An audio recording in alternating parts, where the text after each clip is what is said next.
Welcome to Come and See, your podcast for finding truth in a world of chaos. Brought to you by Living Waters Abide Ministries. With host and founder, Richard Case, and co-host and retreat leader, Kathy Ricconi.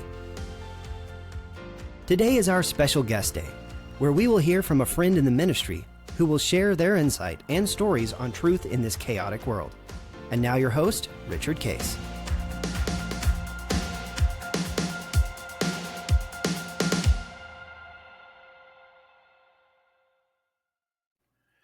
Well, good morning, everybody. This is Guest Thursday, and we have, again, part two of our very good friend, John Presko, who's in charge of small group and relationships there in Northside Christian Church in Springfield, Missouri. We got to be good friends with John, and John's a leader, actually, as well with our Abide Ministries, and teaches it primarily to his church there, and it's exciting to be part of it. If you didn't listen, go back last week, and John shared a fantastic story of his trip to Mexico on the mission trip that he has every year, and an experience that he had with a broken down bus, and how, just following God brought resolution to it, and the impact of that. And we just rejoice with you, John, at that, and thank you for sharing it. But we all walked through another series of scenarios with John. We had been together in Key West, where we had our leaders retreat, and that was just spectacular. And we were understanding what it meant to sought God's will and the mysteries of God's will, et cetera. And so John and Brenda go home, and their daughter, Brooklyn, is pregnant, and her baby was going to be due in March, right? The due date is tomorrow, March 28th. Okay. March 28th, yeah, the end of March. And so they're in February, and John emails and said, hey, could you lift us up in prayer? And here's what's happening. So John, start telling us that story of you going home and what started to happen. And there's so many twists and turns to this one that we're gonna have to walk through that carefully. But please just share the situation and what happened.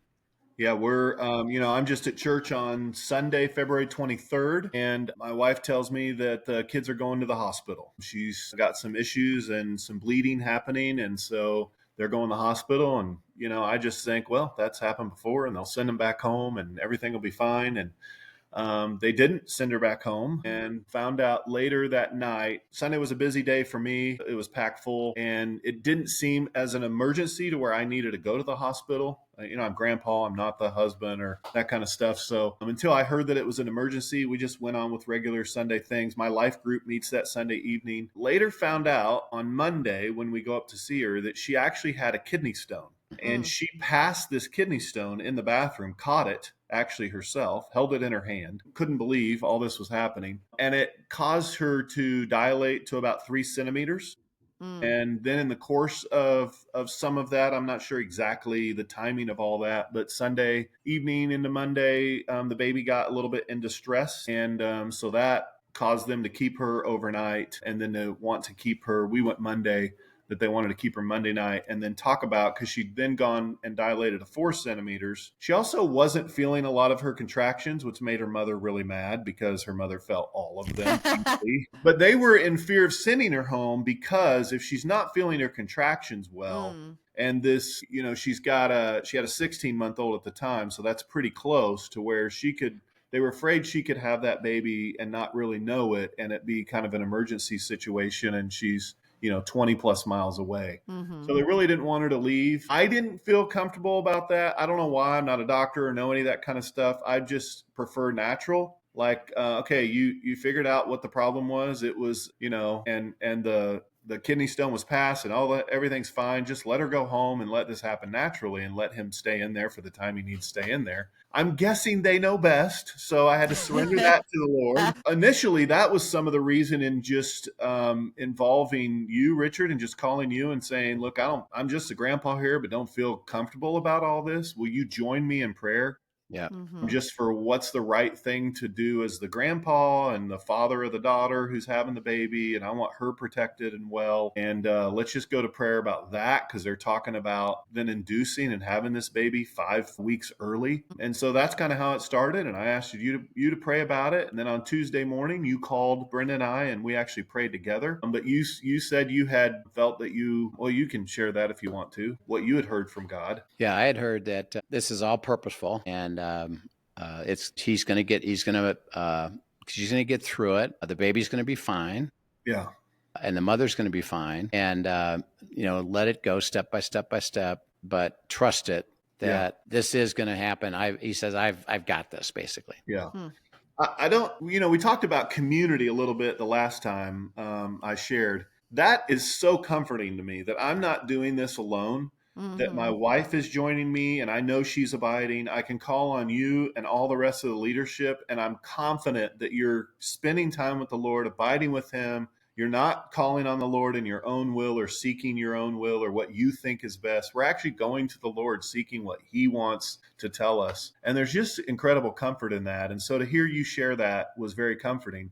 And then we go to the hospital and mom and daughter start talking and I'm kind of listening. And Brooklyn shares about how that night she felt someone speak to her that she was fine. She was good. The baby was good. You're good. She felt like she heard a voice and she turns and looks and nobody else. She thought it was a nurse. She really thought a nurse had come in the room and somebody had spoken those words to her, and she looks and nobody's in the room. And so then my wife tells a story. We have a 30 and a 28-year-old. Brooklyn's a 28-year-old. And in between, we'd lost a baby and she's going in for a DNC and she's nervous and scared and by herself.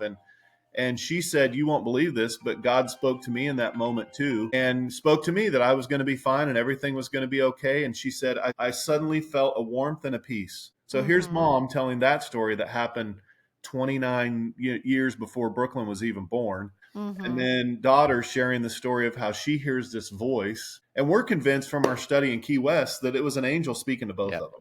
Yeah, absolutely. And just telling them that everything was going to be okay. The baby was going to be fine. And so is she. And there was just such a peace in that moment together as we're sitting on her bed and she's talking through all that. Still hasn't given birth to this baby. And they're talking about the next day inducing, and just a great, great moment for us to know that no matter what's ahead of us, that we've already been reminded that mom's good, baby's good, everybody's going to be good. Now, that was not easy to remember at times. And we had to go back on that and stand on that faithfulness and trust it. And especially hard for mom. But he remained faithful through the whole thing. Yeah. And by the way, as we play out the story, see that itself was super significant because, think of God's love. Well, I'm going to tell you up front that, you're good, the baby's good, we're good, we're all good. And that statement is God saying, in a way, as I was processing it myself, was that, well, Father, you said it, how come? He said, well, they needed it. They were going to need it because, and this is part of the story, is that we could take that, and I understood it, but we could have taken it and said, okay, great. Well, then we'll wait until see it all. It's all going to work out. It's fine. No problem. And there'll be no more problems. And God said, I didn't say that. Right. I actually told them now so that they stand with me through the whole thing in belief, in faith, and the community, because you said it, and when you're in the middle of it, even though you heard it, there's still this, well, yeah, as things start to unfold and they're not necessarily looking like that's true, there's a challenge to that. But but our community, and by the way, they told me this, John, that they said that when you told everybody what the angel said, we all received that and prayed that all the time. And that was, and I did too, because I would go back, because you'll start sharing, okay, now what happens, and things that were happening weren't good. I kept going back to, well, you've already said it's good, so it's going to be good. Now it doesn't look that way. Right. But it's so, and I was thinking, had you not said that, we kind of would have wondered. Yeah, that's but you said it, so we're just gonna, and we in the community, because we're not as involved as you were at the moment, it was a little bit easier for us to say, oh, well, you said it, and of course you're in the middle of it. It's like, oh man, this isn't working. So they said it, and they I think, was it the next day that they induced? The next day on Tuesday, they decided to induce, and she hadn't, anything had changed. Had just gotten to where she was still 4 centimeters, and they felt like she was having some contractions that she was noticing. And so they went ahead and induced, and he was born at 4 o'clock. 405, I think, 5 pounds, 8 ounces. And the thing that I will say that we did throw some prayers up that were our will. We're not perfect in our prayers. Everybody was immediately praying, and Brenda was in the room with Brooklyn. We're praying that he would be able to breathe well enough. They did an ultrasound the day before, I think it was an ultrasound. And the one thing they were worried about was he wasn't breathing well from what they could tell in the ultrasound. Yeah. And so they were concerned that they would have to immediately put him in the NICU. Well, that means separation from mother and daughter. And Brooklyn is huge on, she wants the first hour, nobody else gets in the room, the skin to skin, and to have that moment, and doesn't want to, they used to take our babies and let us sleep for a little bit. Like Becca doesn't, or Brooklyn, I'll get the right daughter here. She doesn't ever want the baby to leave. She's one of those moms, but always wants to be with the baby. And I think that ended up being a really healthy thing for him in the long run. But so once he was born, they did a couple of tests and he was passing most of them. Blood sugars weren't quite there yet, but he didn't pass the breathing test, and they did it one last time. And he got right on the edge where he qualified to not have to go to the NICU. So he got to stay there with her for 4 more days. Which, in the long run, I think they look back, and if they'd done a chest x-ray or anything then, he would have gone straight to NICU. But that was an incredible time for mom and the baby, and I think even Luke, her husband, to really be able to bond with the baby. And he started to get better. He started to breathe better. By Friday, they got to a place where what they do with preemies is they do a car seat test for him to be able to go home. And it's an hour and a half minimum test where they have to be in this car seat so that they can, you're kind of rolled up a little bit in a car seat to make sure they can breathe. And he would never pass any of those. He took 2 or 3 at the hospital there in those first few days. And so they just felt like, well, there's something going on here.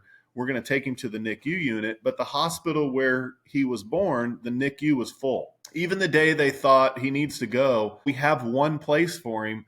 A mother gave birth to twins. So then he was out. And so that caused a lot of kind of trauma with the parents. Wait, we are here. Our child's been born here. We've been here 3 days. Why are you sending us to another hospital? It ended up being a blessing because at the hospital we were at, they don't always have room for the parents to stay with the babies. And in the hospital they got transferred to, the mothers are always with the babies 24/7. And so that was a blessing for Brooklyn in disguise that she didn't even know about and wasn't really even praying about because she didn't know to pray about it. But again, I think it was an answer to, you're good, the baby's good, we're good. And I'm going to show you that in so many ways. And so get moved over to another hospital, to the NICU unit late Friday night. It's the ambulance and this whole contraption that you see babies in when they're in the NICU, and moved over there. And by Saturday, he just wasn't eating enough to gain the weight that he needed, and they had to put a feeding tube in. Brenda and I were actually there. A pretty traumatic thing for mom, having gone through all this, not getting a lot of sleep, but we made it through that. And then he, surprisingly, once they got the feeding tube in, he started eating better for her and had to use the feeding tube very little. But there were a few times he needed it. And then a few days later, that was taken out. His numbers were looking fantastic. They tried a 5th car seat test, and he failed in the first 15 minutes. And they were just baffled. They did not know what was going on, but it led the pediatrician and others to say, okay, we need to do some tests. Let's make sure there's nothing wrong neurologically, nothing wrong with the lungs, nothing wrong serious. And so they immediately just started doing some tests. And one of them was just to do an x-ray. They didn't have anything to compare because they didn't do it at the other hospital. But his lungs, even though all the tests he was passing, his lungs looked like trash, were the words of the doctor. 25 years, she said, I've been doing this 25 years. I've never seen anything like this. I've never seen a baby look so healthy in all of his numbers. But yet when we take the image of his chest, his lungs just look awful. And so they immediately put him on. They said it's going to be at least 2 to 5 days of antibiotics. Keep feeding him through the feeding tube, get some weight back. They ended up taking the feeding tube out, I think, a day later because he was eating so good. And the medicine just kicked in right away. He got into a big boy, they call it a big boy bed. He got a little bit bigger bed, and he actually was doing great. And by the next Friday, Brenda and I happened to be there that day, and he passed his car seat test and everything went great. And they went home that night. Just an incredible testimony, I think, of just faithfulness. I actually loved all of this because it gave incredible moments for Brenda and I to share about our abiding, what God was teaching us to our kids in a very stressful, traumatic moment to them, where those wouldn't have been there. Right. You know, those moments just wouldn't have been there to share some of that kind of stuff. Yeah, it was just incredible. I remember one day just being there just with Brooklyn and sharing about some of the things that God was just teaching me in my abiding that day. It really wasn't specifically about her, but just how he takes care of us and watches over us, and how he is, there was something in one of the passages about the double-minded. I remember telling her, it's not really double-minded as in evil and good. It's double-minded as in when we get out of the spirit and in the flesh and start trying to make all these decisions on our own. Right. And I said, you just got to surrender all this to God and know that he's already told you that you're good, the baby's good, everybody's good. And when we surrendered all to him, I said, babe, there's just a peace that comes because you're not stressing out about every little thing. And she really was. She was at tears every other moment when they'd come in about something, and just really holding a lot of that personally. And I don't know how much it helped, but just to be able to tell some of those stories and try to help her see how to surrender all that to him instead of carrying that heavy load as a new mom and watching your little baby go through all that. And so those are just sweet moments. Yeah. Yeah. And as as you think about it again, and this is the way God's will works, is that, he said, I've got this, it's going to be good. Our expectation is that, okay, good. Then, he'll pass that car seat test and we'll get to go home. That would be our definition of good. Yeah. But he didn't. And, it was like, well, he didn't, and he's going to have to go back to NICU. And again, we're praying, okay, Father, there's probably, and again, what I was hearing was he needs more time to develop his lung. And actually, he needs to do it there. And so this is good. He said, it's actually good. And then when you had to move it, I'm sure at that moment, like, oh, man, we got to leave here and go somewhere else. How did you look at that when that was happening? Because that was, and again, what we're trying to show you is that God's will, isn't, I just going to fix it all at once, is that each step of the way is like, wait a minute, that isn't that good per se, is it? And God says, well, actually it is. But talk about that a little bit. Yeah, I wouldn't say I handled that the best way. The son-in-law called up Luke, and he was just like, here's what's going on, and I don't know what to do. His parents actually had planned a vacation that week and were in Florida because the baby wasn't supposed to come for 5 more weeks. Yep. And once he was born, they got to see him and felt like everything was fine, and they were in Florida. And so he calls me up and just says, hey, they're moving us to another hospital. I don't know how I feel about this. I'm talking to nurses. And so my immediate response was I went into fix-it mode. I'm like, Luke, you need to talk to a doctor. You need to talk to an administrator of that hospital. Like, make sure there's not this huge bill that they're telling you everything's going to be fine. But they're paid to tell you that. And that doesn't mean you're not going to be.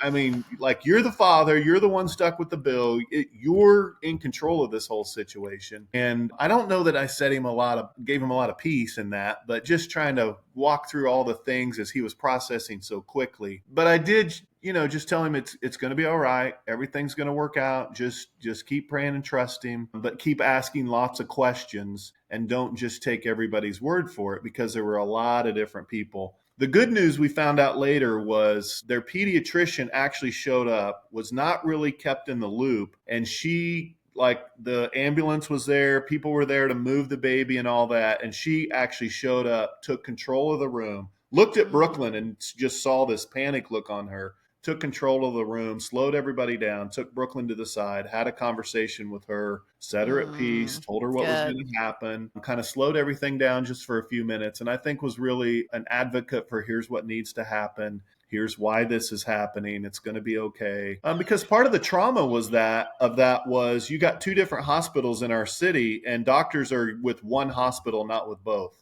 Right. So she was going to lose her pediatrician and have to go to a new pediatrician. So just, wait, that doesn't sound good or right, or God, is this really what you want? And actually, she's gone back to that first pediatrician because she loves her, wants her. It's our younger daughter's pediatrician, and we actually love her. And she was great. Actually shed some tears with her in that moment, just saying she was so sorry all this was happening, and understood if she didn't want to come back to her, but would love to have her come back. It was just a sweet moment that Brooklyn described, and really calmed her down and let her know everything was going to be okay. And that was pretty amazing. I don't know if this woman's a Christian or abides it not, in herself, but she came into the story and really reassured the things that we had already heard, that everything was going to be okay. That's beautiful. Yeah. And so that was a great thing to hear as a parent for your own daughter, of how this doctor came in and really helped them through that moment. So I don't know that dad handled it the best, trying to help the son-in-law get all his P's and Q's to make sure everything was okay. But even in that, other people can come in and do that for you. And then it can remind us that, okay, God does still have all this and everything's going to be okay. Yeah. And we saw so many good things come out of this. I think that other hospital actually has a little bit better NICU unit. I think they had better care there. They had more personal care.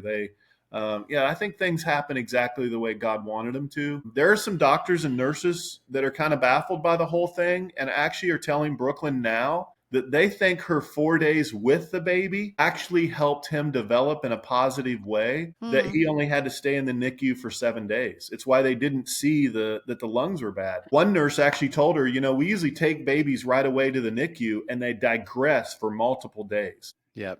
And she even said to Brooklyn, I wonder if that's because they really should be with their mom during those days. Wow. That there's something healthy that happens in the interaction of baby and mom in those first hours and days that would actually do the opposite of taking them away in the NICU. Yep. I don't know if that'll ever get studied, but it was a blessing for us. Yep. Yeah. And God knows that. And again, as we're on the outside of that, basically praying each step of the way is, okay, Father, what do you got to say about this? And he kept reminding me anyway, and I know their leader says, well, the angel said, you're good, the baby's good, we're good. So I said, okay, you said that. Yeah. So how are you going to handle this one?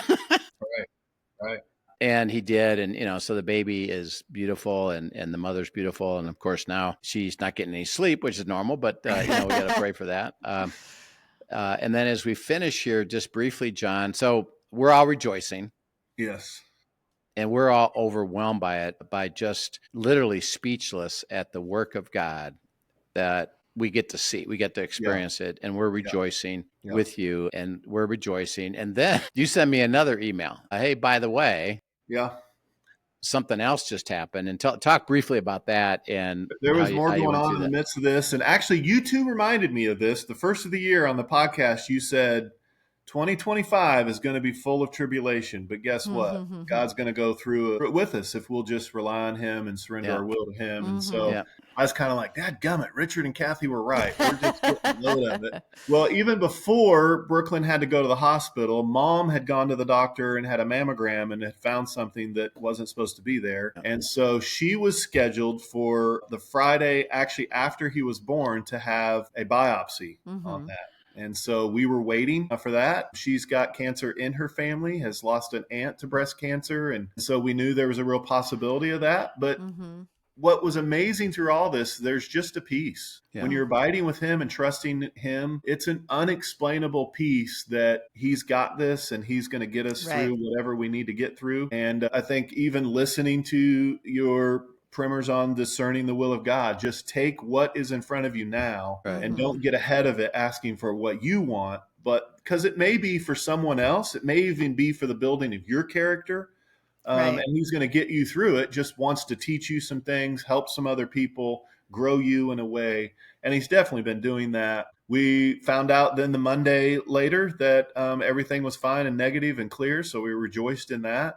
But you can imagine going through all this with our daughter, and then Brenda having this heavy on her heart that she could be dealing with cancer and just what all that could entail. But I think we both did a really good job of not going there.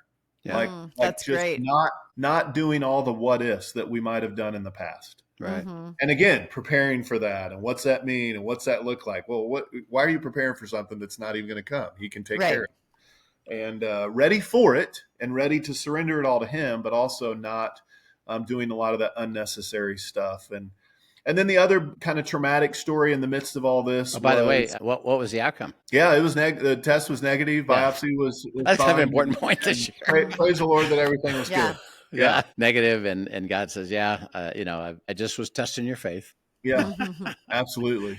Absolutely. And while Camden and Brooklyn were in the NICU, we had another cousin on my mom's side that's about the same age. We vacationed together a lot, same age as our older kids, that was pregnant and far enough along that she lost her baby and had to go ahead and had a stillborn birth. And so then the Thursday before I went to Mexico, Brenda and I went down to Oklahoma and we did that graveside service. So it's been, there's been a lot. You guys are right. There's been a lot in 2025, but a lot to give glory to God for when you just can trust him through it all and see how he's working and surrender it to him. And that's been the beautiful thing through all the difficult things. Yeah. Yeah. One thing, by the way, I was going to tell you this anyway, is to, have I guess it would be your niece, right? Yeah, it's a cousin. Cousin. It's my mom's brother's daughter. Yeah. Yeah. Tell her to go watch Heaven is for Real. And there's a story in there of the mom who had a stillborn baby, and the boy, gets to go up to heaven to experience things. And he sees her, that kid, and she's now older. Wow. And she's talking and she's operational. And he goes home, when he goes home and, gets back to home, he says, I didn't know I had a sister. And she says, what do you mean? He says, well, I saw her. Well, that sister was stillborn. And so the encouragement is, hey, that life, interesting enough, that life is perfect. Yeah. And gets to be perfect in eternity. And she'll get to see her. Yeah. So be encouraged with that. So, John, it's just overwhelming. It's so beautiful. Thank you for sharing it. We can see the joy in your face of trust. Yeah. We pray that we can have that same trust, actually. And we know that things happen, but it's always seeking, okay, God, what do you have to say now? And he speaks, and he did. You've seen the beauty of that and the wonder of that. And thank you for sharing all that. I pray that all of us, and you said something really important. This is now normal. Yeah.